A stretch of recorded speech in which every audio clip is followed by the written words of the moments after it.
Coming up next on Coffee, Cocktails, and Clarity. I would inadvertently talk negatively about myself and not even realize it. Whatever stage you are in your life at this moment, change the narrative. Don't reward the negative. When we talk to ourselves in the way we deserve, we are rewarding positivity. The more positive we become, the more our mind and subconscious will reward us mentally and physically. You can't appreciate the beauty if you're moving too fast to see it. I was having a conversation with an author not long ago. You'll hear that interview soon. And she said something very profound to me. She was talking about journaling, something that I tend to struggle with but do on occasion. She said that, in effect, writing in our journal is a way for us to tell ourselves what's going on inside of us. Now, that blew my mind because I had never thought of journaling that way. I just saw it as an exercise of putting what was in my brain out on paper. But the reality is that our minds and subconscious are always trying to communicate with us. And when I realized what was being said, I knew that I had to make a change. What's up, ladies? I'm Shy Boston. It's great you found this safe space dedicated to women like us who want to have authentic conversations around everything that impacts our life, careers, and relationships.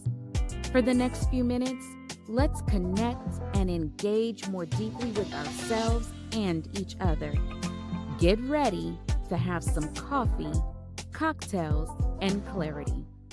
Today, I am drinking strawberry Fanta. I had some Popeyes earlier.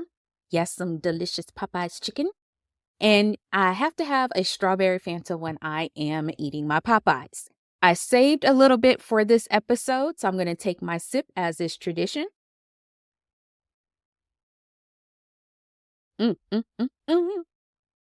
Now let's get into it. Do you have conversations with yourself? I do all the time. I just need the expert opinion of myself. But seriously, when I talk to a lot of my sister friends and I ask them if they have conversations with themselves, most of them do, and the topics are wide-ranging. What most of us won't admit, though, is what we truly say to ourselves, even just in passing.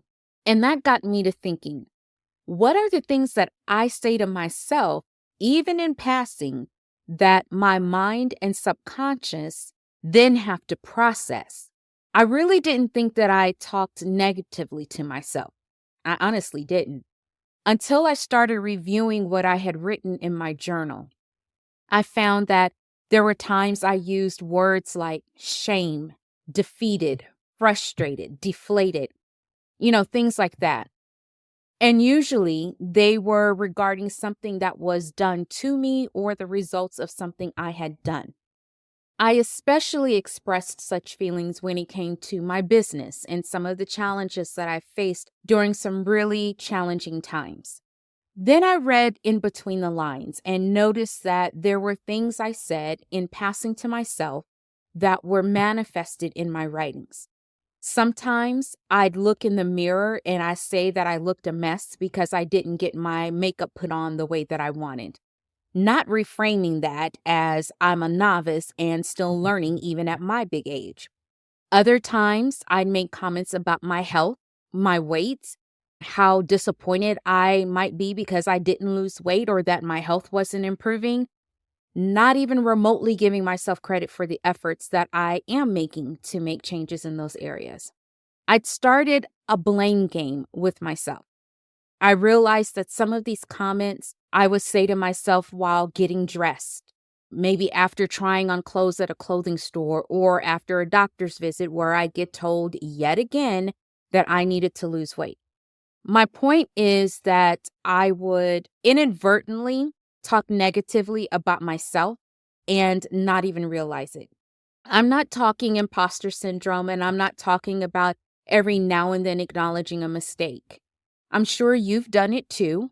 I'm sure. The times when we say things like, "Ugh, I'm so stupid. Why didn't I see that coming?" Or I hate that I can't even do, things like that.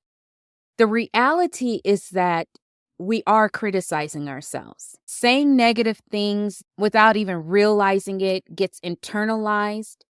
That ends up manifesting itself in other ways. That can come out in poor mental and physical health, weight gain, destructive habits and tendencies, overworking ourselves, accepting things in a relationship we otherwise wouldn't, doting excessively on our children.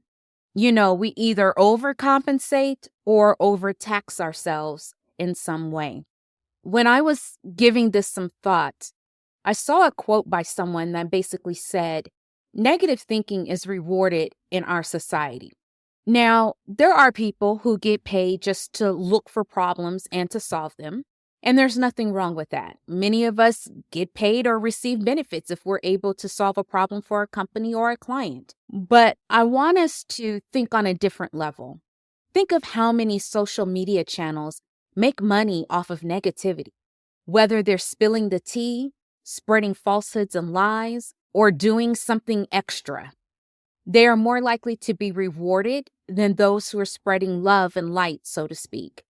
There are those who even set out to tear down those who are more positive because there just has to be something that they're hiding. See? Negativity. I don't want us to do that to ourselves. I don't want us to reward negative thinking within ourselves no more than I want us speaking negatively to ourselves and others. I want us to change the narrative and reframe our thinking. I'm not saying it's easy. It will take conscientious effort for sure. Something you may want may not be what you need right now. You just may not know it yet. So what can you do? Avoid talking negatively about it. Look at it from a different perspective. What lessons are you learning? Are you enjoying the ride? What discoveries have you made about your strengths?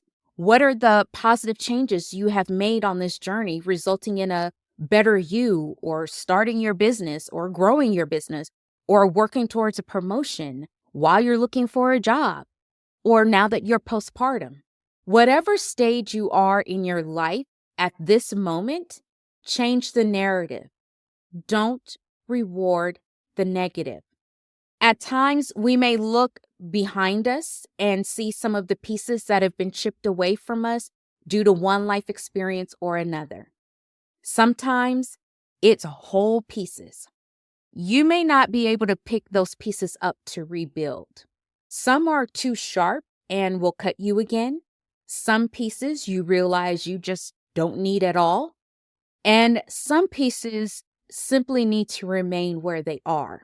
That's why you should start with where you are now and with what you have remaining. Build from there. Take time to enjoy the journey and process of rebuilding. Now, I'm not saying it won't be painful or challenging or even hard. I'm saying that there can be beauty in the journey. If we're in a rush to get somewhere, we could be missing what's being given to us right now, which is opportunities for continued growth and self-improvement, recognizing the value of our support systems, maybe even understanding the need to slow down our pace of life, or we might have improvements in our mental and physical health.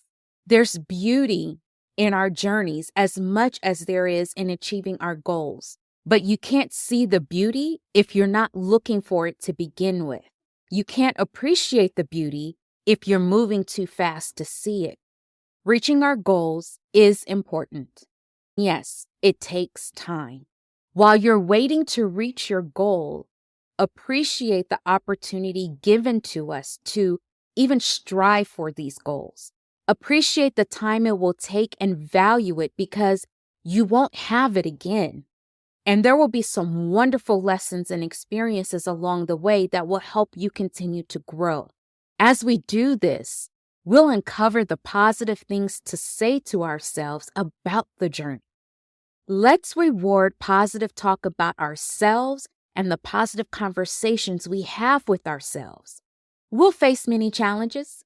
That's just the facts of life. When we choose to reframe those challenges into building blocks, we choose to reward positivity. When we can stand in front of a mirror and embrace every perceived flaw, we are rewarding positivity. When we read our journals, we'll see the changes inside ourselves. There will still be some negative talk and moments, but they will be farther and fewer between. The more positive we become, the more our mind and subconscious will reward us mentally and physically. Those rewards pay off in much bigger dividends than negativity. Since we attract more of what we think and say, we'll attract more positivity into our lives. And speaking of positivity, I want to thank one of my fans who took the time to write in and let me know how much they appreciate this podcast. I am very grateful and truly humbled that you love the podcast and feel it is beneficial to you and would benefit others you know. If you're that fan from Haddonfield, New Jersey, please reach back out to me and provide me your contact information the same way you reached out before. And just put your information into the message and I will not publish it. You asked me to reach out to you, but I didn't have your contact information. So as soon as I get it, I will follow up with you. With all of that said, let's think about today's show. Let's change our personal narratives. Change our conversations with ourselves. Whenever possible, reframe the negatives into the positives. Welcome these changes and all the rewards that come with them. Thank you for taking a few minutes out of your day to chat with me. If you want to continue the conversation, follow me on social media. I'm at Shy Boston on Instagram, Threads, and Facebook. I hope you have a good rest of the day and a restful night. I'll see you next time for more coffee, cocktails, and clarity.